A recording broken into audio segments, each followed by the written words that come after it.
بچه‌ها اواخر سال 2025 هستیم، چیزی نمونده که تموم بشه و سال 404 خودمون هم تقریبا دیگه آخراشیم. بچه‌هایی که از قدیم همراه ما بودن میدونن که من به شدت به رابطه علت و معلول اعتقاد دارم. یعنی اگر کار درستی بکنی یه نتیجه درست و خوبی میگیری و اگر کار غلطی بکنی دیر یا زود عواقب و نتیجه اون کار غلطت میاد سراغت. ولی بچه‌ها از بعد انرژیکی بخوایم نگاه بکنیم، الان انرژی این روزا اینطوریه که حمایتمون میکنه برای خروج از یه سایکل اشتباه. یعنی موقعشه که از درسایی که گرفتیم و تجربه هایی که داریم استفاده کنیم و از اون سایکل اشتباه خودمون رو بیاریم بیرون و تمام انرژی ها هم ما رو کمک و حمایت میکنن.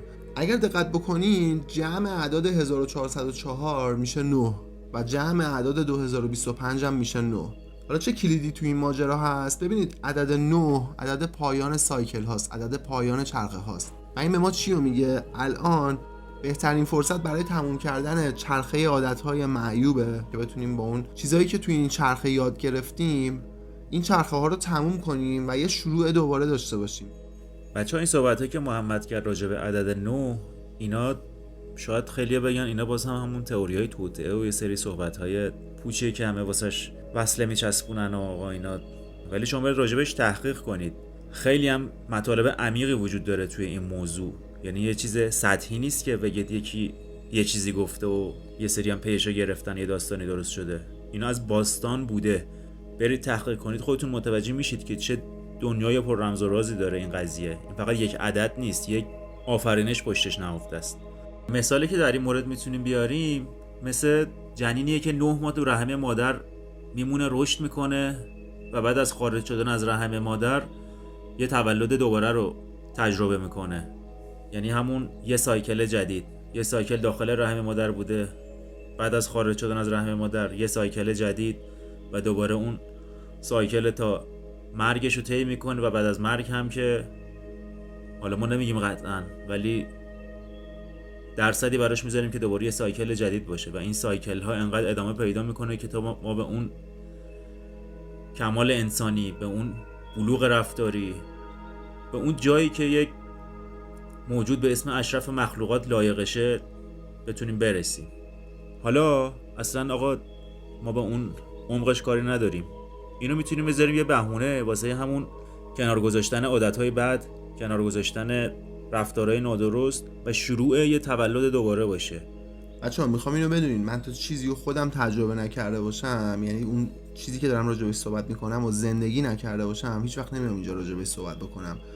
میتونید امتحان بکنید. البته که علی حرف قشنگی زد، خودتون هم یه تحقیق بکنید راجع به اینکه عدد 9 چه تفسیری داره. و چون این علم و این صحبت ها از دسترس عموم خارجه و چیزی نیست که اکثریت راجبش بدونن یا صحبت بکنن، دلیل بر این نیستش که قطعا واقعی نیست. شما خودت ببین یه جایی هم ماها باید خودمون اقدام بکنیم، وقتی یه چیزی رو میشنویم ببینیم آیا درسته یا نه، اون وقت تصمیم بگیریم که ازش استفاده بکنیم یا نه.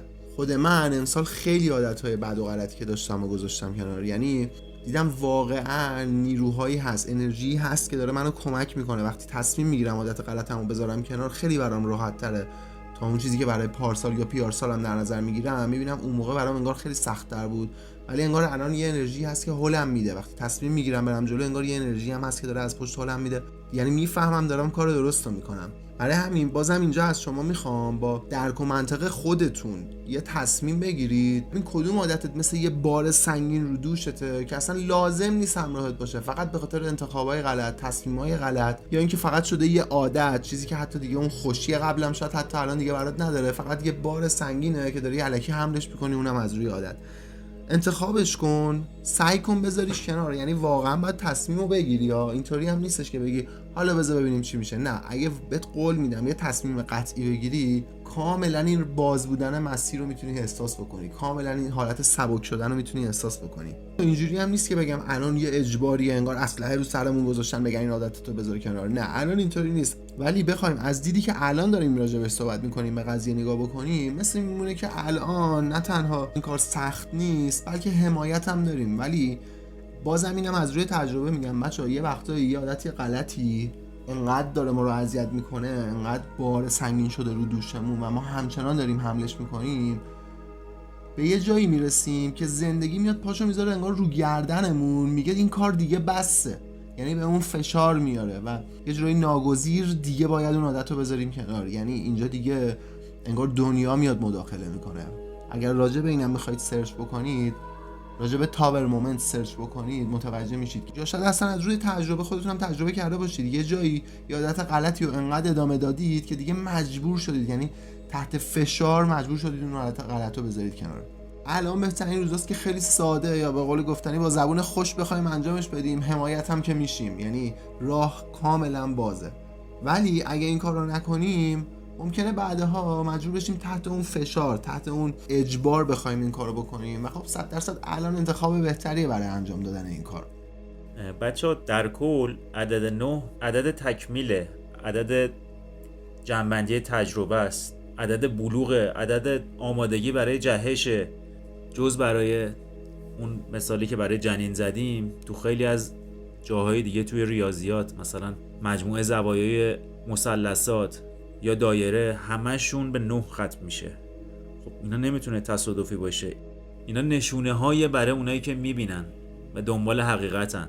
برای فروردین امسال بهترین اهدافتون رو میتونید بذارید. یعنی الان همونقدر که فرصت اینه که عادت غلط رو بذاریم کنار، از چرخه‌های معیوب بیایم بیرون، فروردین امسال، اول امسال بهترین فرصته برای اینکه شما بخوای اون من قبل رو بذاری کنار، تجربه ها رو ورداری و یه آدم جدید به وجود بیاری از خودت، یه آدم جدید با عادتهای جدید و درست، با درسایی که از قبل گرفتیم. الان دیگه میدونیم باید چی کار بکنیم، الان دیگه میدونیم چه کاری درسته و چه نتیجه خوبی میتونه داشته باشه، چه کاری غلطه، چه نتیجه بدی میتونه داشته باشه. با درسایی که گرفتیم، با تجربهمون، برای امسال همونقدر که الان پیشنهادم برات اینه که از این سایکل معیوب بیای بیرون، تصمیمشو بگیری و حداقل تا پایان سال خودمون، تا پایان 404 از اون سایکل معیوب بیای بیرون. همون قدم برات این پیشنهادو دارم که طرح‌ریزی و برنامه‌ریزی آدم جدیدی که میخوای باشی، جایی که میخوای بهش برسی، هدفی که میخوای بذاری رو برای امسال در نظر بگیری و همونقدر انرژی های خوب و مسیر باز میتونه برامون کمک کننده باشه. بچه‌ها تو این دنیا هیچی اتفاقی نیست، اینو از من به شما نصیحت. تو این دنیا هیچی تصادفی نیست و حالا توی که دنیا برات خواسته این حرفا رو بشنوی، دست خودته که انتخاب کنی که انجامش بدی یا نادیدش بگیری. در نهایت برای هممون، برای تک تکمون تصمیم با خودمونه، عواقب تصمیممون هم برای خودمونه. اون عواقب میتونه چیز خوب باشه، میتونه چیز بد باشه.